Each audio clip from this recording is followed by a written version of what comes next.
Hello and welcome to CG Radio, everybody. I am your host, Cable Guy. How is everybody out there in Radio Land today? I hope you are well, as am I. So, for today's show, I have a special treat for you.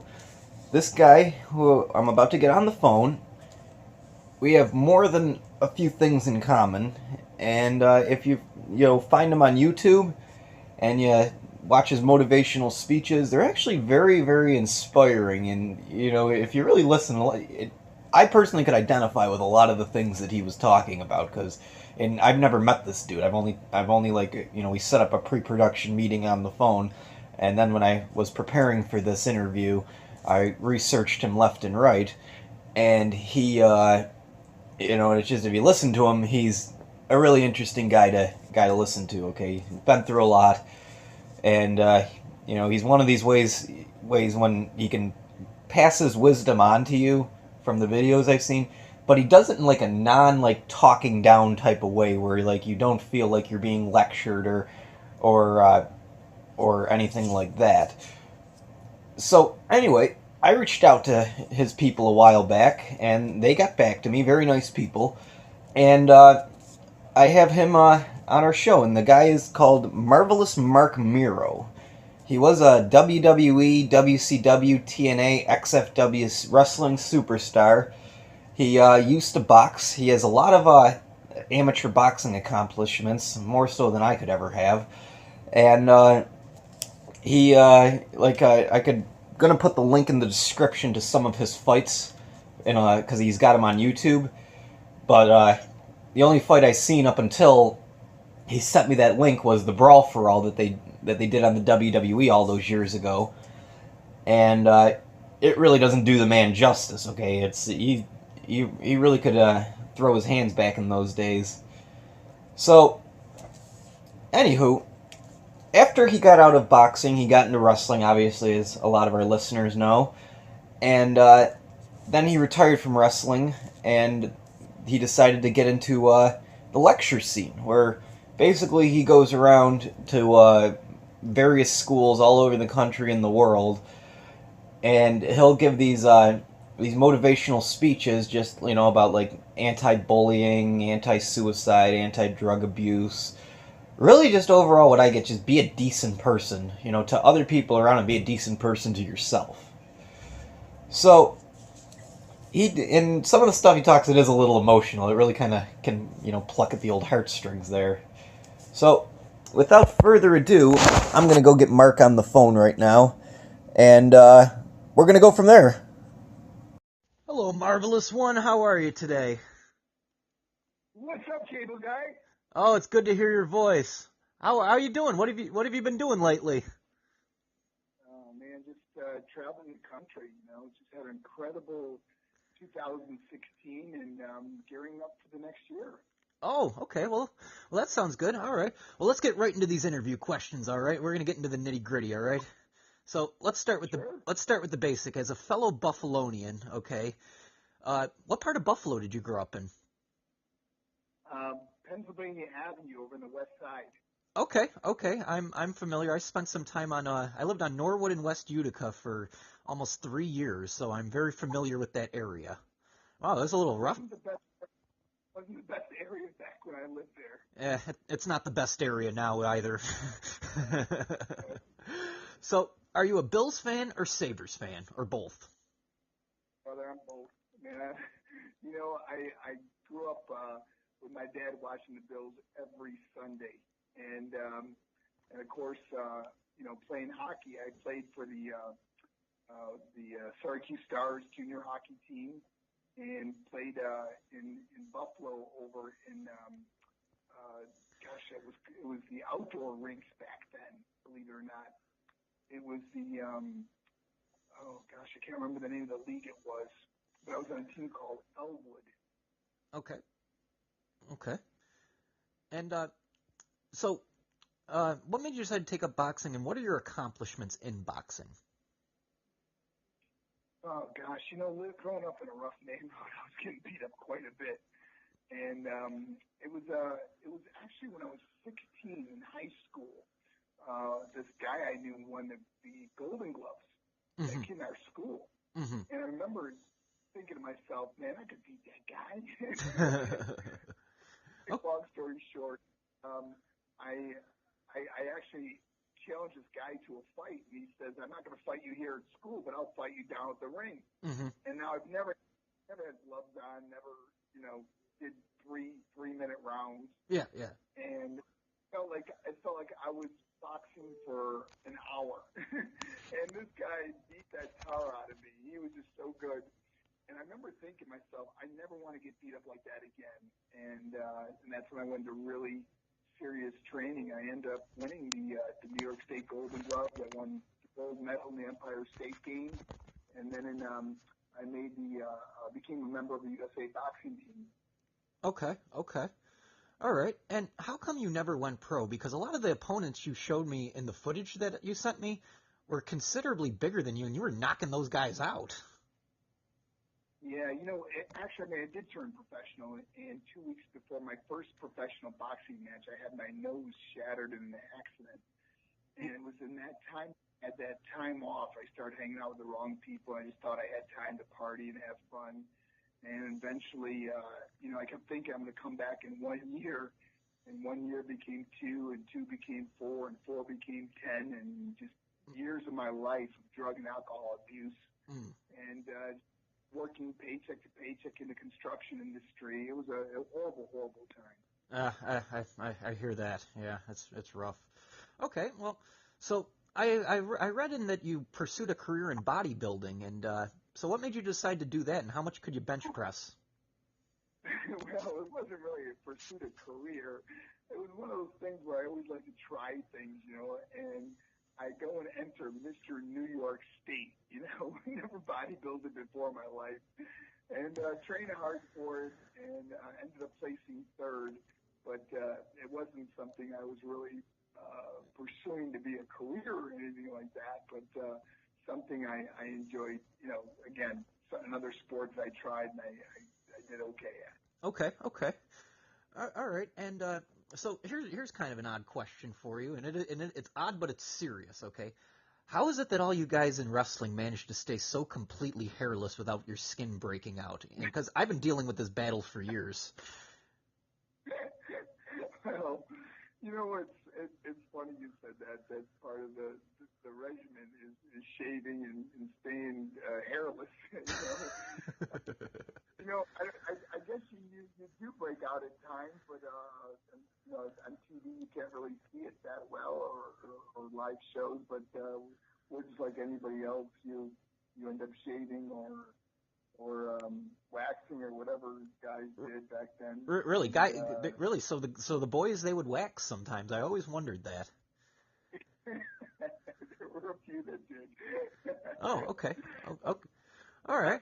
I just used an electric razor. That Ah. was the easy part. That was Oh, yeah, okay, yeah. I'm part of the Dollar Shave Club, and that's the best way. You got to use quality razors, otherwise you'll be using a lot of them. Because I'm a hairy beast, and I had to do something about it. Okay, so what are the Malenkos like to train under? Well, it was really his dad, Boris Malenko, was the one that really trained me, and Jody Dean would they were I believe they were wrestling in Japan at that time, so they weren't there very often. And but it was really Boris, the father, that trained me and got me prepared for making it into wrestling. But I was just one of those guys that I would drive all the way from Florida to Atlanta and drive to center stages where they had TV tapings, and I was just one of the guys that would get beat up on television for $150. Oh. And it was during one of those TV tapings that Dusty Rhodes saw me, and he thought I looked like Little Richard. Oh. And next thing I know, he had gimmicks for me in his character, and that's how Johnny B. Bad was born. Okay, okay. So when you did that boxer versus wrestler match versus Arn Anderson, was that a stiff shot you hit him with at the end of the match where you knocked him out, or was Arn was one of the most classy guys I have ever wrestled. I really loved Arn Anderson. He was one of the funniest guys too. I really don't know anyone funnier than him in the locker room. He just had a way. He's just such a funny sense of humor about that guy. not trying to be funny either. He could just tell stories, and he wouldn't even laugh, but he would have everybody else laughing. And Arn did something really funny in the match. The referee, he said the referee, tell Johnny to hit me punch me as hard as he can. And the referee came over to me and said, Arn said to punch him in the face as hard as you can. I said, why would I do that? And then the referee said, because your working punch is killing him. So, in other words, I could not hold back, but he was just one of those funny guys. Yeah, I've heard Arn's a pretty funny dude. Okay, so now when they put the television belt on you those 3 times, and then when they put the Intercontinental belt on you, can you help dispel or confirm whether this myth is true? Is it true when they put the belts on you, they pay you more, or is it still like the same as you what agreed to originally? No, you're under contract. You make the same whether you got a belt or you don't have a belt. That has nothing to do with your pay. Oh. You know, I mean, I would sign a contract for 1, 2, 3 years at a time, and I would get paid the same every week. So it didn't matter. You know, the only thing that changed your pay was royalties for merchandise sale. Okay. So, can you still do the moonsault, like if your life depended on it? That's a great question, Cable Guy. I believe I can. Or maybe just in my mind I think I can. And my body may not follow it. But, you know, it's funny, you know, as you get older, you still see yourself as being able to do that stuff. But I was always really athletic. And, you know, doing a moonsault or a wild thing or something like that, in my mind, I used to love diving on diving boards, you know, when I was a kid. We just do crazy flips. Now, I was never a trained diver, but I would not afraid to do all like doubles or triples or whatever it would be, depending on how high the board was. And you know, in your mind, you still feel like you can do that, or you can see yourself doing that, but I'd probably end up killing myself. Okay. So I've always been curious. What does Jacqueline really like to work and be around when she was your valet back then? She was so nice. I mean, you know, we were put together and we made the best of it. And she played a great character to rival Sable at that time, and she did a great job, you know. And so did Luna. Yeah. Two great heels that really highlighted Sable's character back then. Okay, all right. So here's kind of, we're gonna go a little off track here. So when you and Jacqueline were working together, okay, and this is more of a question my friends came up with when I showed my buddies a picture of you from back in the day. The first thing they asked me is, and it was the handlebar mustache you used to have. He's like, did this guy used to work in the adult industry or something? And I said, no, I don't think so. But I bet he might have gotten offers for him. Did either of you ever get offers to do stuff? Because you had the look, and I don't mean that in a disrespectful way, but you guys definitely had more so you with that mustache. I know, Cable Guy. Never got that offer. Okay. Which leads to my follow-up. When did you get rid of the handlebar mustache and why? Well, it was actually like a Fu Manchu mustache, not really handlebar. But okay. When I remember shaving it off, and someone said to me, "Oh my gosh, you look so much younger." I never grew it back, so that was the end of it. Okay. So, all right, now it's really gonna get good. So, what made you decide to do the Brawl for All tournament? Oh gosh, you know, I got a call from McMahon, and he said, "Hey, everybody's gonna do this Brawl for All." And, you know, at this point in my life, remember, I'm like 38, 39 years old, 11 surgeries. I was not the boxer I was when I was, 18 years old. Okay. The speed, power. And I remember just thinking, it's one of those things where, hey, if everybody's going to do it, why not? But unfortunately, not everybody did it. There was guys that didn't do it,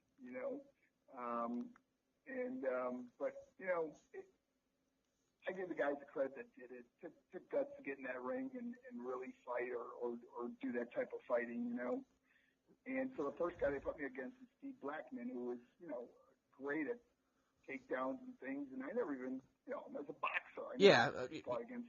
Yeah. I already know. That's how they beat us, is they take us down. Yeah, exactly. So a boring match because basically all he did was take me down. I mean, he never hit me or hurt me. Mm-hmm. And then he got hurt training for his next match against what's his name? The announcer over at Bradshaw. Okay, yeah, Brett. He got hurt.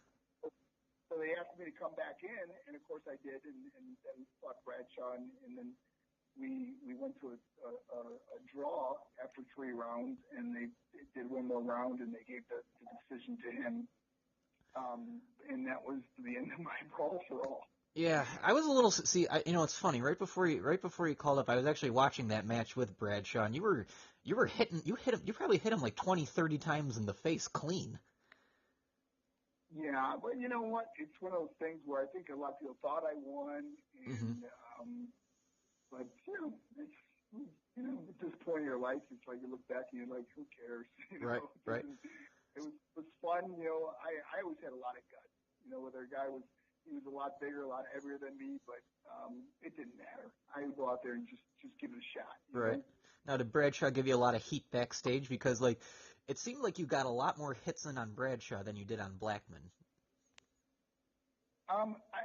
We weren't friends, put it that way. Okay. I mean, I got nothing with the guy now. He does a great job as an announcer in business, and I got nothing against the guy. I think he's terrific. Right. But I know he didn't like me, and and it was one of those guys that when I knew I could actually fight him, like in the ring, I was kind of excited about it. Okay. It was like I get a shot to take at this guy, without getting in trouble or anything like that. But he's a big, strong guy. He's a tough guy. I mean, not many guys could take that guy. Right. So who would you say was the tougher of the two that you fought? Well, if Steve Blackman would have fought Bradshaw, I believe he would have won easily also because he's just so good at taking down, and his jiu-jitsu and wrestling and that martial arts, he would have done real well. Oh yeah, Blackman's a beast. He's a bail bondsman now. Really. And I really think that he could have possibly won the whole thing. He's smart enough to stay far enough away from a boxer or a puncher like Bart Gunn, who won it. Right. And crafty enough to get inside and take people down and score points like that. So I think he would have taken Bart Gunn down or Bradshaw or anybody else. Okay. So I think, in my honest opinion, I think he would have won the whole thing. Okay. I agree with you on that statement. Now, did you ever have any backstage altercations with anybody? I never got in a fight with anybody, but you get arguments and stuff, and you blow off steam. I mean, it's a very physical sport. People don't realize that there's, people that sometimes take liberties or accidentally hit you or something. There's arguments. Mm-hmm. There's a lot of people vying for those few spots on television, and there's a lot of pressure to keep up and do the right thing, and sometimes you're not always in the clique or you're not in the right crowd or whatever. But I never got into a physical fight backstage. Okay. So, which leads to my follow-up question: Who was the toughest wrestler back then during the Attitude Era that you wouldn't want to mess with? Well, guys like Shamrock or Severn are, those guys were ultimate fighter. I've seen Shamrock fight many times. Yeah, and he wasn't too far out of his heyday back then, so he'd probably be one of the toughest guys that you wouldn't want to mess with. Okay. Now, this is a question that I ask everyone who I get on who's into wrestling. Who do you think would win in a fight in their primes, Haku or Brock Lesnar? Oh, I honestly think Brock Lesnar. He's trained at so many different types of submissions and things like that, and just from my opinion, his wrestling is incredible. Okay. He can take down a big, strong guy. Remember, this is a guy that walks around, close to 300 pounds. Right, yeah. And I'm not trying to run into him in a dark alley. Okay. No. guys are great street fighters, but when it comes down to actually getting in there and getting into an octagon or something like that, it takes a real special person to do that. Oh, okay. So, all right, moving along here, we're gonna get out of the wrestling shortly and into what you're doing currently, and so I got a couple more questions with that. So, the first is who was the biggest dick backstage, and who was the nicest guy backstage? Oh man, the nicest guy. There's a lot of great guys backstage. Gosh, there's just too many good guys to like, 'cause I was in WCW, I was in WWE, I was in TNA. Man, I was in the XWF even. Right, So, right. gosh, there was just, I mean, the guys that are, I guess, when you say the greatest guys or the nicest guys, I would have to say someone that's still one of my closest friends today is Diamond Dallas Page. Oh, okay, yeah. I hear Yeah, I hear a lot of love good that things guy. about him. Yeah, I'm actually trying to bring him on my show. He's just a very busy man. Yeah, he's got so much compassion for people. He's helped me out a lot. He's helped everybody out. Yeah. And we've helped each other. We were down at the power plant together, training together. We're trying to improve each other's wrestling ability. So he's a guy that I always, I don't know. He's always been a really good friend. Yeah, I enjoyed his Jake the Snake movie he put out. It was very, very good. Yeah. So, do you think we can see you getting a Hall of Fame induction anytime soon? Let me think about that. No. No, unfortunately, if it happens, it'd be wonderful. But maybe if it happened, it'd be happen for my work after wrestling. I think I've really 10 years now speaking in schools and making a difference in people's lives, and it all derives from being a professional wrestler. Well, So that's exactly where I was coming from on my question. Like you stand up to better scrutiny than a lot of other people who left the business, and we don't even have to get into that, but you know what I mean. Yeah, and you know what? And I wouldn't change anything, though. At a time that I stood up and said, hey, this is wrong, maybe it saved a lot of wrestlers' lives because drug testing got very strict. We didn't see as many wrestlers dying after that. And so I wouldn't change anything. You got to be proud of who's looking back at you in the mirror every day. But I'm just so proud of the work I've been able to do at schools around the world. I've done over, I think it's like 1,700 schools now in the 10 years I've been presenting. We did, we had 293 presentations this year alone. Oh It wow. was absolutely incredible. Oh wow. So knowing the difference in students' lives is one of the greatest blessings that I'll ever experience. Well, I agree with you because I was watching your stuff today, and the thing is that like you may not even know it, but part of what I think why this goes over so well with everybody is that you have this way of just identifying with people, and me included. Okay, but we don't have to get into that. But you have this way of identifying with people, and it's a really I good appreciate that. it's a really good thing. So, what is your secret? Is what makes you the happiest man on the planet? Well, happiness is really, for me, it's a choice. I can, my life's not perfect. I mean, nobody's is. And, Okay. You can look at, whether it's the economy or friends going through things or broken hearts or whatever it is in life, happiness is really a choice. And every day I choose to be happy. It really comes down to a choice. And I have a reason to get up every morning. I think the greatest joy I have is helping another person. And that's really brought so much fulfillment and joy to my life, is making a difference in somebody else's life. Okay. That's very noble of you. I really have to give it to you there, Mark. Okay, now final two questions. First one is serious, second one not so serious. Okay, so the first one is, what marriage advice would you offer to young people such as myself who's getting married?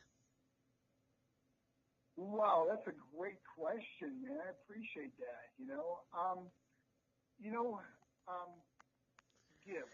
Give give more than you expect. Don't expect things. I think when we expect things is when we get hurt. Marriage is work. It's not easy. And take it from a guy who's been divorced. Okay, it's not easy, and you really have to give a lot and be patient.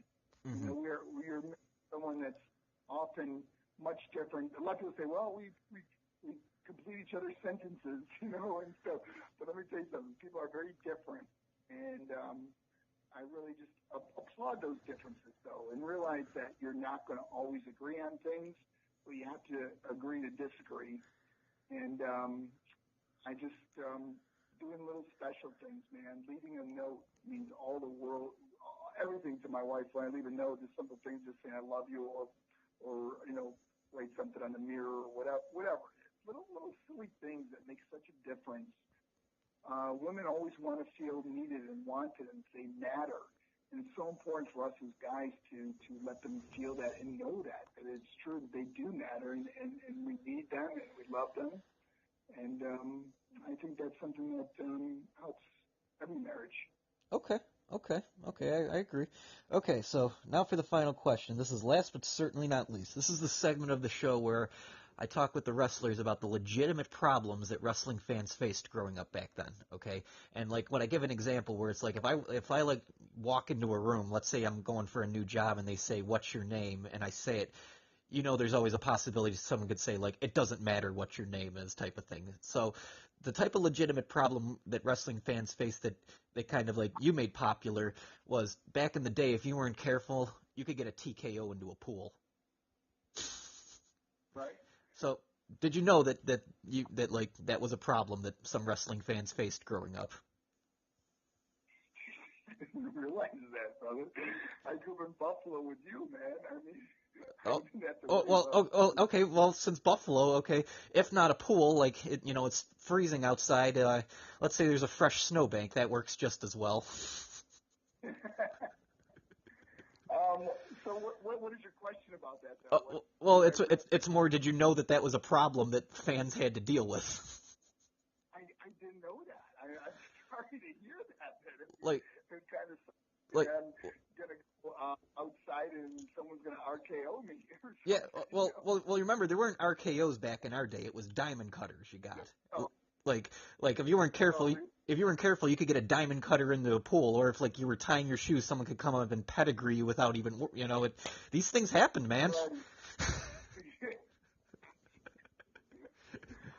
Oh, that's great, Cable Guy. All right, man. All right, well, we're running out of time here, and I got to wrap things up with you, but I'd like to have you on for a follow-up interview in the future, man. You're an awesome guy, and being a fellow Buffalonian, I appreciate you. We did a lot of same things while we lived in Buffalo, man. We both boxed and both loved wrestling. Yeah. And it's great to meet you and talk to you. And I just want to say to the listeners of our show, I got to thank the wrestling fans that supported us, when I was in the business and that do now. Thank you so much. You gave a little kid the dream come true. And now I continue doing something that if I didn't do wrestling, nobody would have known who I was, to get into all the schools that I speak at all over the country, all over the world now. Right. Thank you. And one final thing, and this is just more of a thank you to me, okay? Now, growing up, I did not have cable, okay? And so the only time I got to watch wrestling was on those shows that came on after cartoons, like Shotgun, Velocity, Metal, Jacked, all that good stuff. And one thing I always liked is that because you were relevant, is that you did those shows for us poors. And I thank you on behalf of all the poor wrestling fans growing up that you made those shows worth watching, man. Because sometimes the card was so horrible, but then you came in and saved the day. Well, I appreciate that. Thank you so much. Okay, all right. Well, you take care there, Mr. Mero. All right, Cable Guy. God bless you, and God bless all the listeners. Okay. All right, bye now. All right, buddy. Take care, man. You too, bye. All right, and there you have it, everybody. From the words of the marvelous one himself. He's an interesting guy. I'm just going to say that from listening to him. And check out his page, Champion of Choices, okay? And check that out on YouTube. and I'm going to put a link in the description below to his YouTube channel, and or not his YouTube highlights of his boxing. Excuse me, sorry about that. And like some of the opponents, you can see they have a considerable size advantage on him, and he's just laying them out left and right. So that's, if you're a boxing fan, that's always something fun to watch. And you know, I've just again, a big shout out to Marc Mero and his not-for-profit that he goes around to the schools talking to the children, and he does very good work. And for those of you who feel like digging deep out there, he always appreciates donations. Go to thinkpause.org. And this is the Cable Guy, signing off.